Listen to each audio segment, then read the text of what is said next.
Robert Baratheon's rebellion did end the dragon's reign in Westeros, but its seeds were long ago sowed by his ancestors, the seeds of friendship and of uprising that ultimately brought the Seven Kingdoms to its knees.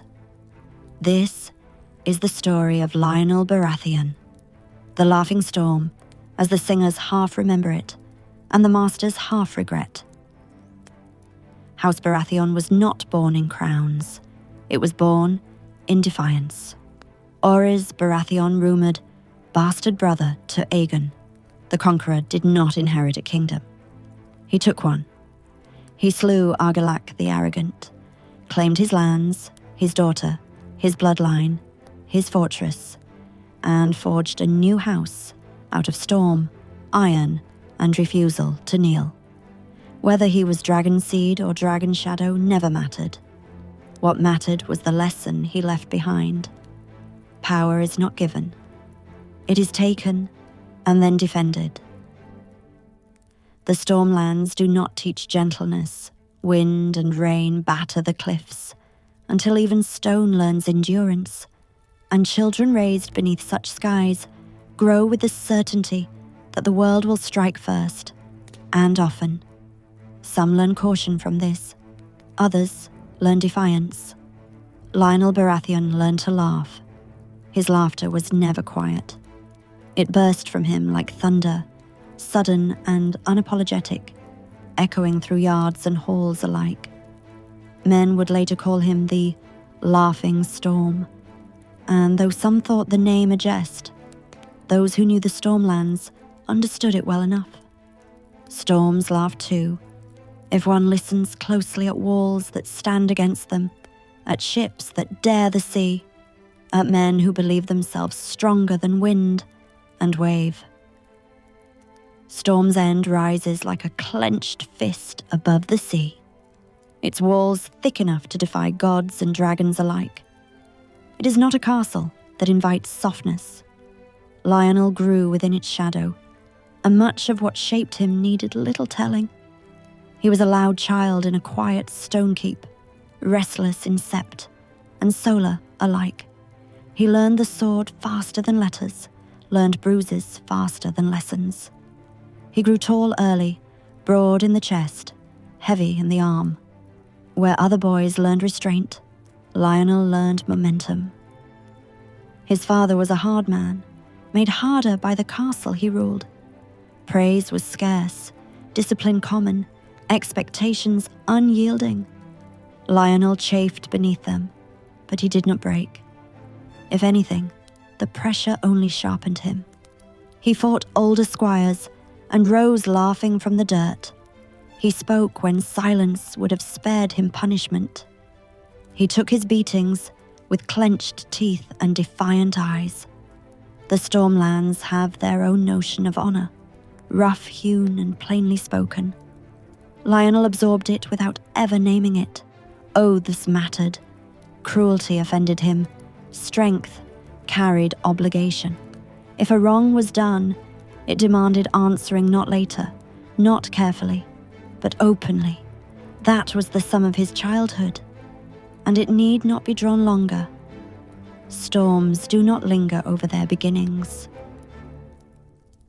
By the time Lyonel rode out beneath his own banner, he was already known among the Storm Lords. He was bold to the point of recklessness, fond of heavy blows and heavier laughter. In the training yard, he was relentless in the feasting hall, overwhelming. He drank deeply, fought fiercely, and forgave quickly. Tourneys drew him, as they draw many young lords, as places where strength could speak more clearly than courtesy. The Reach dressed its contests in flowers and silks, but Lyonel saw past the pageantry. A list was still a list. A blow still counted for what it was. He won some contests and lost others, but he was never forgotten. Knights learned to brace themselves when the Baratheon banner appeared. He struck hard, laughed when struck harder, and bore defeat without bitterness. It was on the road to one such tourney, held by Lord Ashford, that Lyonel rode out of the stormlands and into a moment that would shape the rest of his life. Ashford Meadow lay green and wide, groomed by the reach into something almost gentle. Pavilions bloomed like bright flowers. Knights gleamed in polished steel. Small folk gathered in numbers, eager for spectacle. Lyonel felt out of place at once and amused by it. Where stormlords favoured iron and leather, reachmen wore enamel and silk. Where stormlanders spoke plainly, others wrapped words in courtesy. Lyonel mocked them lightly, laughed easily, and watched carefully. It was there, he noticed, the Hedge Knight. Sir Duncan the Tall stood apart without meaning to. He was enormous, towering over most men, yet ill-fitted in his mismatched armour. His shield bore no great sigil, only a crudely painted tree. Beside him lingered a shaved-headed boy with sharp eyes and an air of command that sat strangely on such a small frame.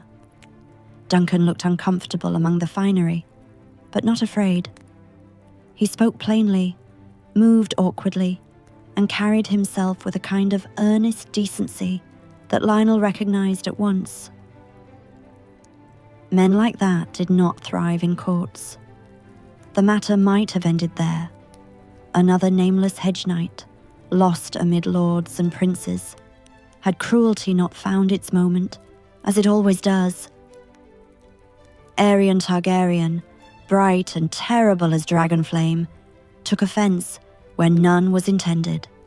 His temper was quicker than his mercy, and when a puppeteer girl drew his attention, mockery turned swiftly to threat.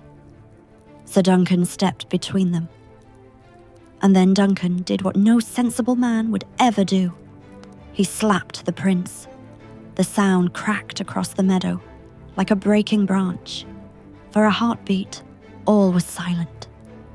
Lyonel felt his lips pull back into a grin before he could stop himself. That slap was folly. It was courage. It was death. Princes are not struck without consequence. Aerion demanded blood. Others demanded satisfaction. And Duncan, cornered and defiant, invoked an ancient right trial by 7. The words fell heavy upon the meadow. Trial by 7 was older than the Iron Throne, older even than the 7 kingdoms. 7 champions to a side, the gods themselves to judge the truth of the cause. It was a desperate gamble. Hedge Knights did not gather champions easily, least of all against the blood of the dragon. Lyonel watched Duncan then, really watched him. The big knight stood alone, suddenly aware of the depth of the waters he had stepped into. He did not beg. He did not recant. He only stood. Storms recognized storms. Later, men would argue about Lyonel Baratheon's reasons. Some would claim he sought defiance for its own sake. Others would whisper of long, simmering resentment toward princes. Maesters would mutter about politics. The truth was simpler. Lyonel despised bullies. He had seen them in yards and halls, cloaked in size or status, quick to strike those who could not strike back. A prince who hid behind crown and lineage to excuse cruelty, offended him more deeply than any slight to his pride. And there was this as well. Duncan reminded him of himself, of the boy who spoke too quickly, who acted before thinking, who accepted the cost of honor once claimed. So Lyonel stepped forward. "This knight is in the right," he said. That was enough. The field was marked. The champions gathered. On one side stood princes and famed knights. On the other, a mismatched band of men, bound more by conviction than by renown. Lyonel armed himself simply, as he always did. His warhammer felt familiar in his hands, its weight comforting. He felt no fear, only clarity. When the fight began, it was chaos. This was no orderly joust, but a maelstrom of steel and blood. Men fell screaming, horses thrashed, shields splintered beneath brutal blows.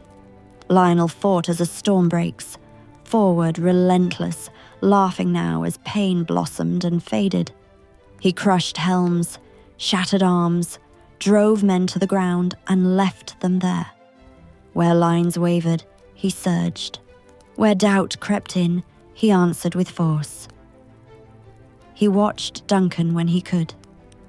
The Hedge Knight fought clumsily but honestly, rising again and again, despite wounds that would have ended lesser men. And then, the gods demanded their price. Prince Baelor Breakspear, noble and beloved, rode into the fray to bring order where chaos reigned.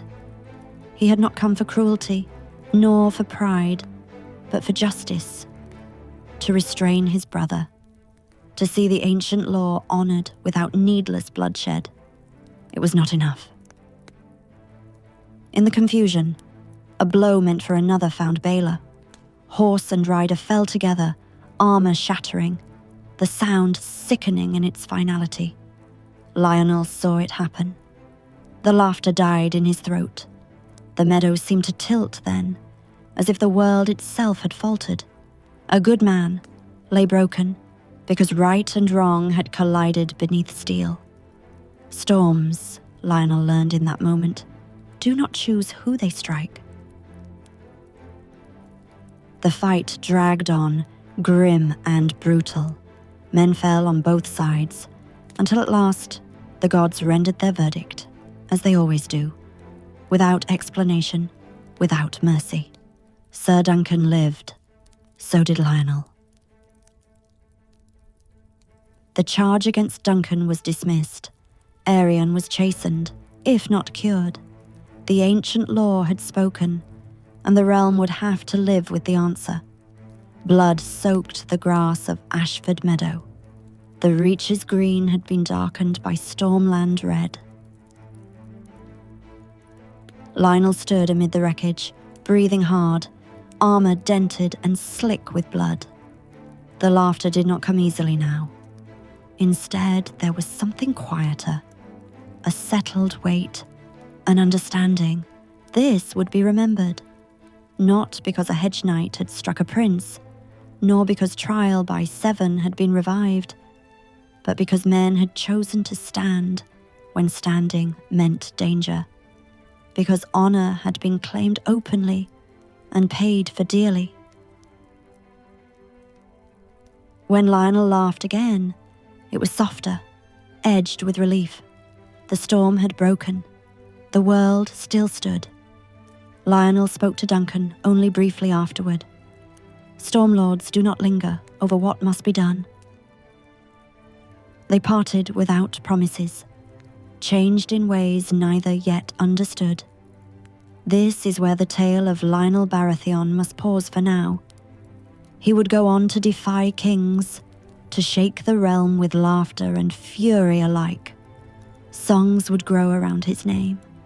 Maesters would argue over his legacy. But at Ashford Meadow, he was still only a storm choosing its path. A lord's son who sided with a Hedge Knight. A man who laughed at thunder because he had always been part of it. And somewhere, the gods, if they were watching, took note. As gods do,